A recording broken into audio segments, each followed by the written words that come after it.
Welcome back to Building in Fallout. In our last episode, we were continuing to try and reconnect the orbital platform with the Enclave base. So we are now here at the National Radio Astronomy Research Center. It's, in the between Camp Venture and the National Isolated Radio Array, which are a couple of locations that, if you've been following my guide, you've already come across. So now that we're here, there's Scorched to deal with.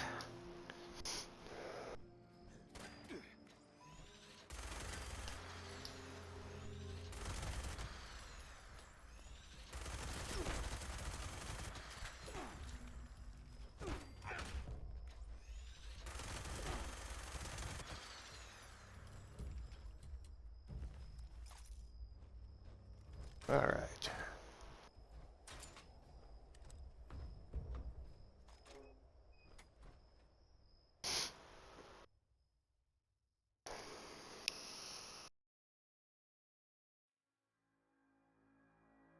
Now, I personally am not a huge fan of the Enclave. Just like a buddy of mine, actually, if you've been watching the series, you've seen some loading screens with the NCR Recon. That's my buddy, and he just despises the Enclave. I mean, in my opinion, rightfully so. But sadly, if you are like him, if you want to gain the capability to nuke the map, which is going to open up a bunch of crafting options to get some of the more high-end weapons and power armor and even just armor,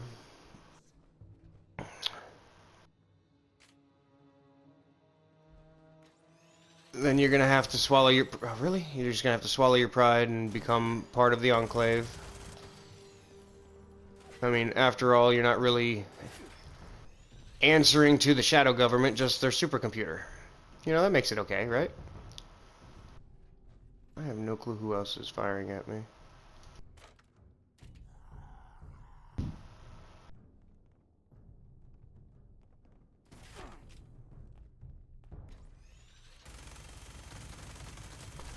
Please don't mind me and my terrible aim. Okay. I gotta remember where to go. If I remember correctly, this is actually not that in-depth of a dive. I think you can get it done quickly, easily, and possibly even stealthily,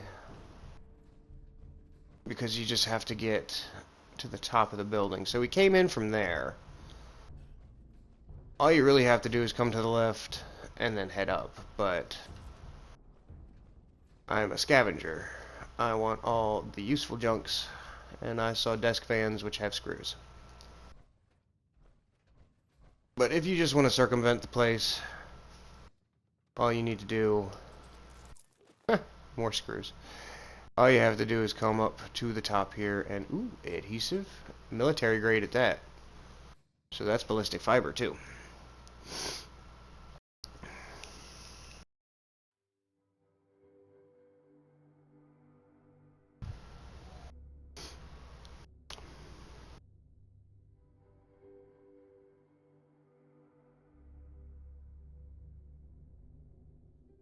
Okay, so...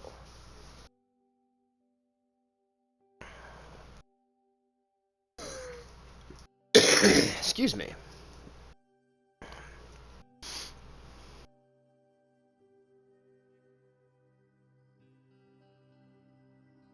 So now that we have come to the roof, there's a few things that you can scavenge. But you're looking to install the uplink module. Now don't freak out, it was supposed to do that. I know the first time I saw it explode, I was like, oh no, I messed up.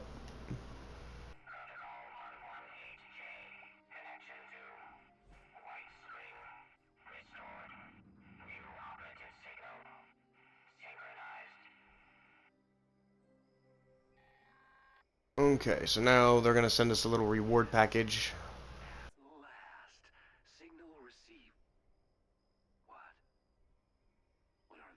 So now that Modus, yeah, I always want to call him MODOK just because Marvel fan, but Modus now has eyes in the sky. So this is the first time that he's seen Scorch Beasts. So now you're just gonna look to the sky.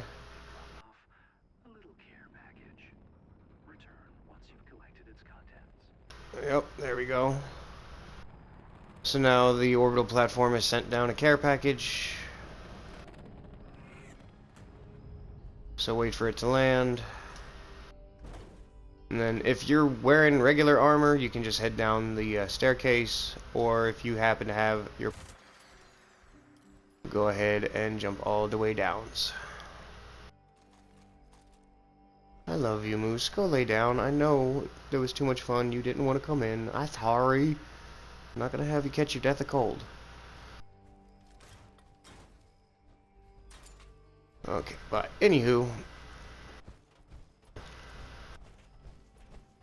Now, I do believe that that has drawn attention, and there should be some enemies. If not, just go ahead and collect the contents.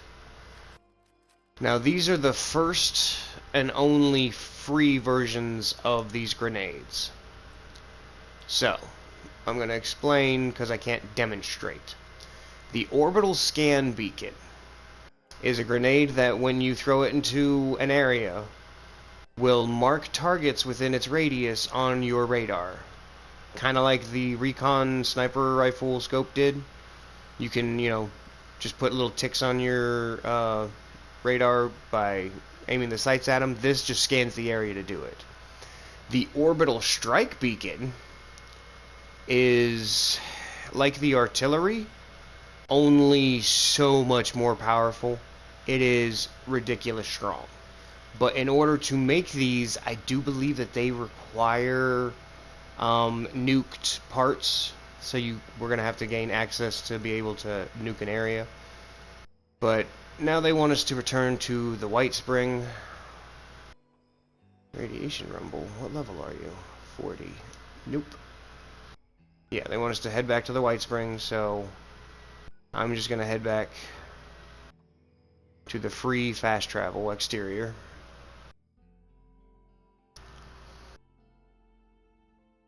Now that public event, Radiation Rumble, even for characters that are the recommended level, you could see that it was a difficulty of hard. I've never successfully accomplished it. Even with having randoms that were my level or better trying to help me out, it just gets a little overwhelming. So you can't really rely on the suggested levels, because sometimes it'll be like, oh, it's just a level 35, but no one showed up but you, and now you're overran by whatever's going on. But to be completely honest, like 8 times out of 10, you're gonna have another player from your server helping you out.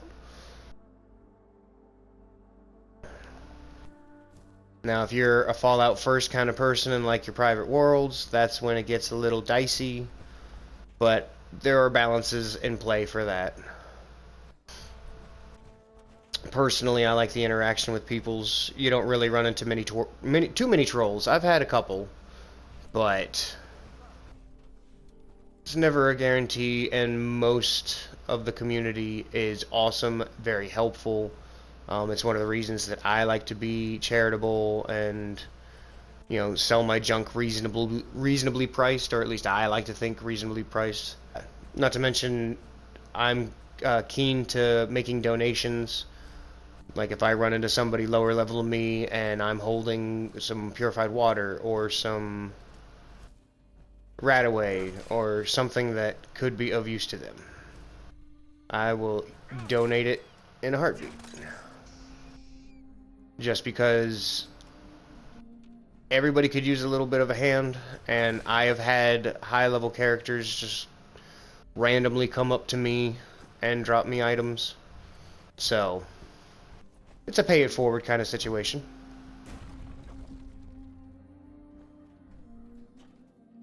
Now, the beautiful thing is once we get done with this leg of the journey for the Enclave, we no longer have to run all the way over here or pay the caps to get to this entrance. Instead, we just go to the fast travel entrance, and then the back entrance that I've shown you will be accessible for us. So, and as I've mentioned before, that this is another place with a decontamination chamber for free. Other areas include the power stations, but you have to fight your way in. The Blackwater Mine next to the White Spring, but it's right in the door if you can sneak past all the mole miners. But this is one that is combat free. Like, the White Spring is usually very well protected from outside threats.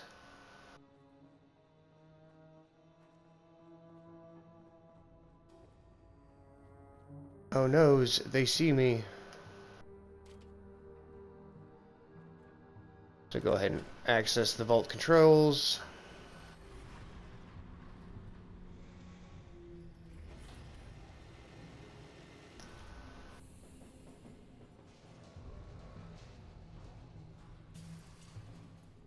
You're going to head to the left and back down to administration.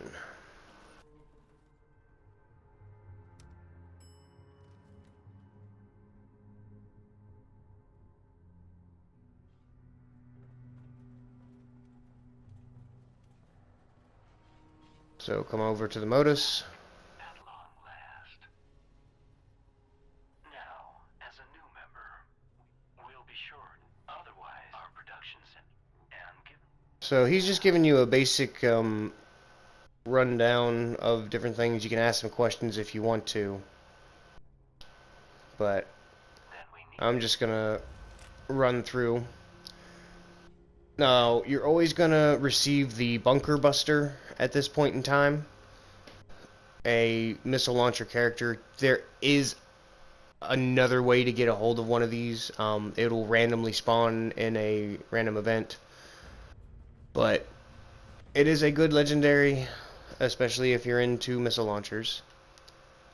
But now, that's back to the foyer.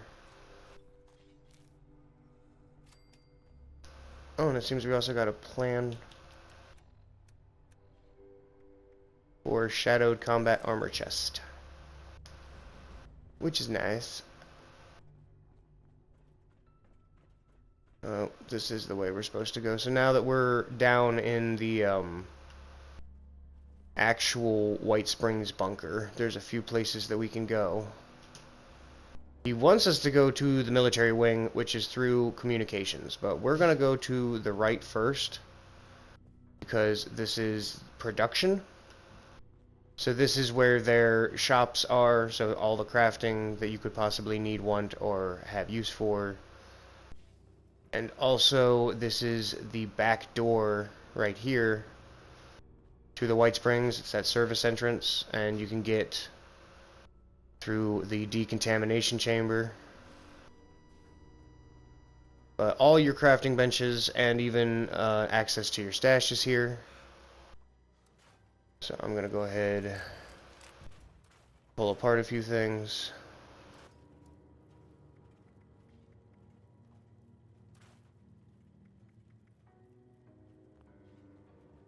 Alright.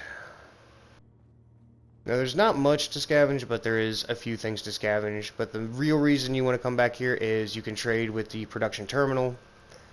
So they will have a few options for weapons and armor. And there you can get an urban version of the forest under armor that they gave earlier. This is also where you can get the Mark III stealth boys if that's your jam. But the real piece de resistance is when you get yourself an XO1 suit of power armor. This is where you can get the modifications for that.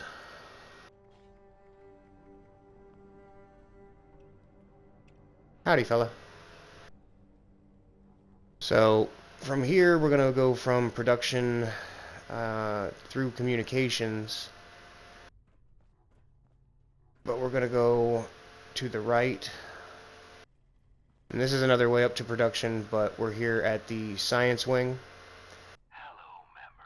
And then Modus hits another decontamination chamber here.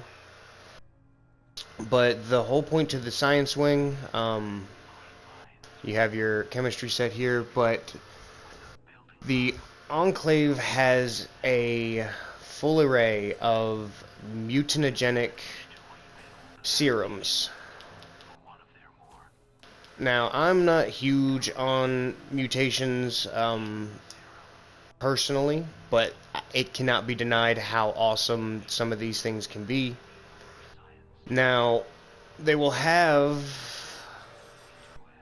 a few of them on hand, so if any of these are your, your bag, then you can get them for a decent price, but more notably... Oh, someone's already come through and grabbed them all. But you can also get the schematics to make these yourself, and there's a whole list more than just what's here. But it seems that someone on this server has already come through and grabbed them all up. Personally, I can't remember the name of it, but the one that I like to go with for the heavy arms build that we're making is... It'll increase your movement speed and your reload speed, and that's what you really want, is the increased reload speed. But it also increases your dependence on staying hydrated and fed. Like, those meters will drop incredibly faster. It's not too much to deal with, especially since at this point in the game we've already set up a farm. You have the capabilities and the know-how to go and get yourself a whole lot of good different types of foods. So that's not the big deal. But when we step into the military wing, he's going to start to explain that to get to the command deck, we need to advance ourselves in our rank in the army. We have to become a general. So I'm going to go ahead and scavenge more of the stuffs about. So just listen to Modas tell you how things go on around here.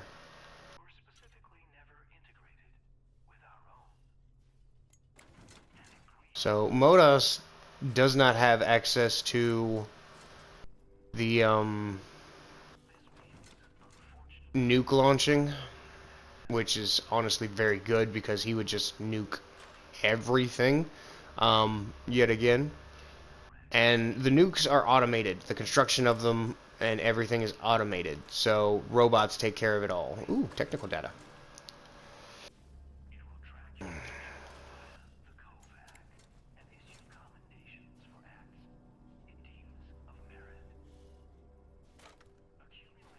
So what he's explaining right now is we're going to have to do certain objectives to gain the rank of general. The things that count are Enclave events, which now that you're part of the Enclave will pop up. They're public events, but they're not the high-end public events that give you your legendary cores and treasure notes and stuff like that. But they are really good farmable instances. Also, any legendary creatures that you come across and take out are also counted. And finally, Scorch Beasts. Now, the one cool thing is if you come across like a level 1-star legendary Scorch Beast, it will count it twice. And they all have different varying values. You just need to get to a 10 of 10 to become a general. So we're gonna activate the automated promotion system, and then you're gonna see in the commendations list, you're gonna go ahead and read all those to give you a little more in depth on what's going on. But so you see, we need 10 of 10 promotion commendations. So kill starred epic creatures or scorched beasts to gain combat commendations. is one option, or the other optional is to complete Enclave events to earn support operation combinations. So since I'm going to be going out into the wasteland, let's get some protection on.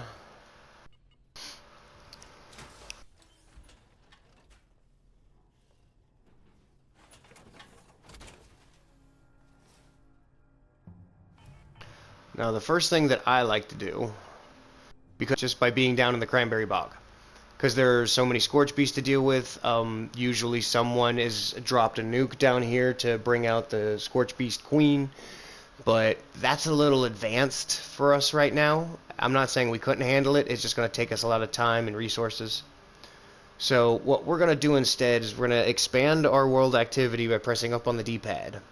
We're going to go to R1 for all of the world activities to be shown. So this is going to show you all the vendors, all the events going on. So you can see Monongah Power Plant and Thunder Mountain are both going through a power-up event. Irrational Fear is going on, but you're looking for specifically something that says Enclave events. So right now this is Bots on Parade. I'm not sure where it's at, but it's 12 caps to join it. So we're going to take it. But again, legendary creatures count, Scorch Beast count, and I'm pretty sure legendary Scorch Beasts give you extra, unless they fix that or what have you, but I don't see why you wouldn't.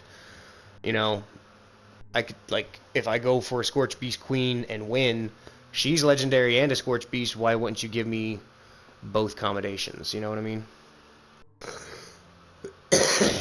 Pardon me. Now, the Enclave events, they really don't pop up often. They're on a cooldown, and they're random where they're at, and whatnot. So while you're waiting for another Enclave event to pop up, or something like that, it is a good idea to start doing the public events that pop up around the map. Just because those are going to point you to the way of legendary creatures, that's going to, you know, give you all the benefits from it. So, where are we? Where did it put us? Oh, we're down in the ash heap. Now, honestly, the cap cost for that should have been a whole lot more. But it was reduced. So, now, you got about half an hour to answer an Enclave mission.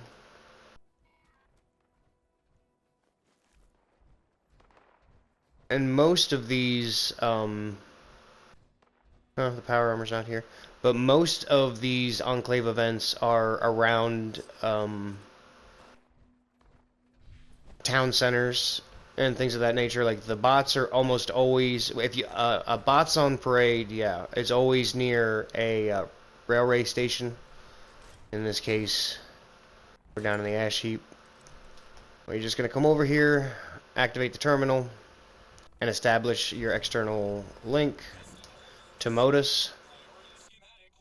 Now, this is going to attract enemies, usually the Scorched. So I like to stay on the platform and just patrol around it. Eventually, enemies will show up, take them out as they come.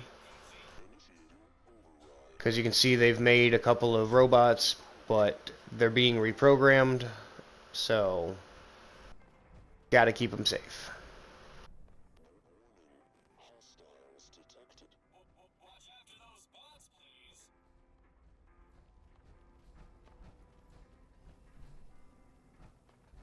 So just keep your eyes peeled.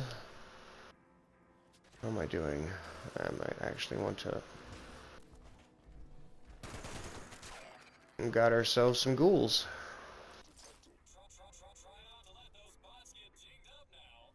So we got about 2 more minutes and some change.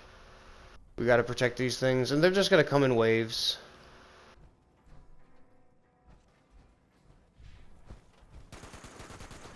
Where are you even spawning from? Treasure map. I still didn't cook anything. How terrible of me.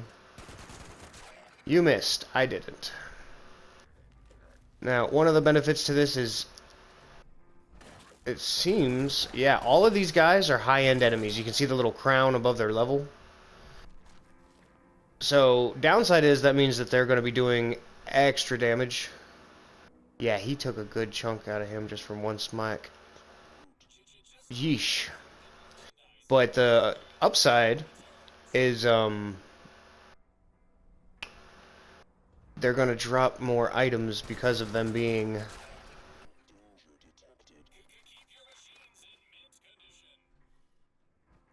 Yeah, you're going to get more item drops off of them because they're all considered leaders. Leave my robots alone.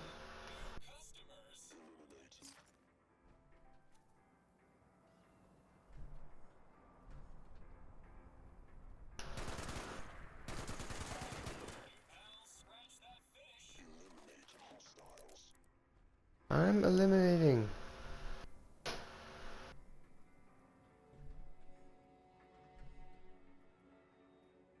Just me, or are they all coming from that direction?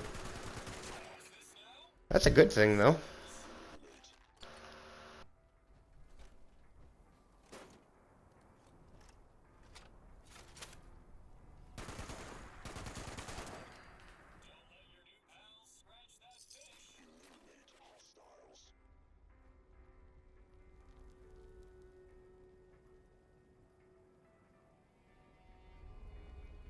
There's no way they just keep coming from that direction. Apparently there is.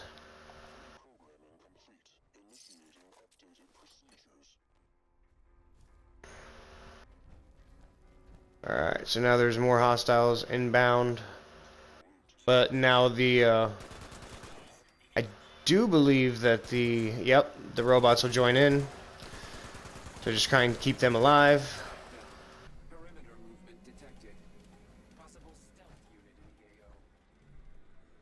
I really don't think that Ferrogulls are using stealth.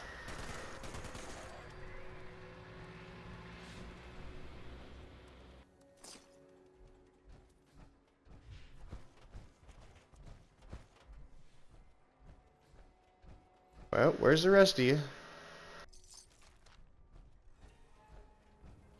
There they come.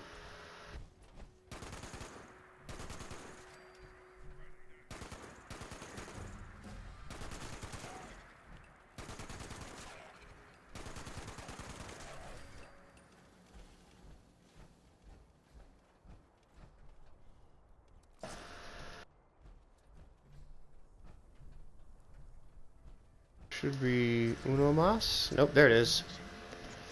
Alright. So there's our accommodation. Not to mention all the good stuff that they just dropped, and a legendary piece of Raider power armor. So you can see the benefits of doing these, obviously. So I'm gonna head over here to the train station and turn that in for script.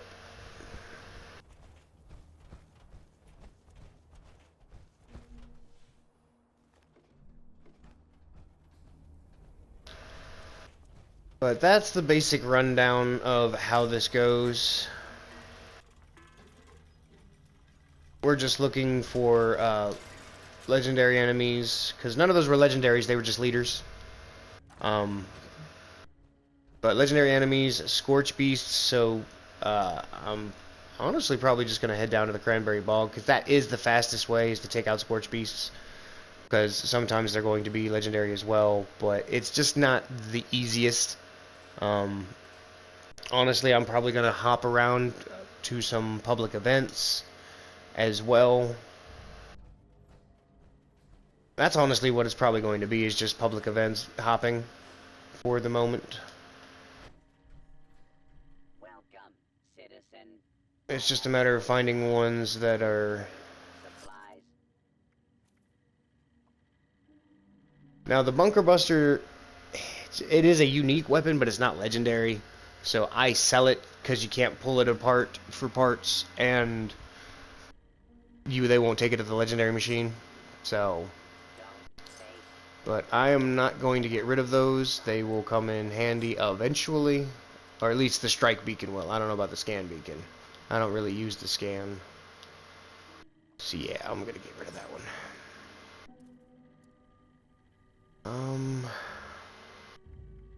I actually think I'm going to hold on to all this because I still need to cook most of it. But if you've been watching my series, you know I don't do chems, so I got lucky because nope, diluted. I've mentioned this before in a previous video, but a lot of feral ghouls will drop chem head, like they're chem heads. They were obviously using a lot of chems before they went ghoulified.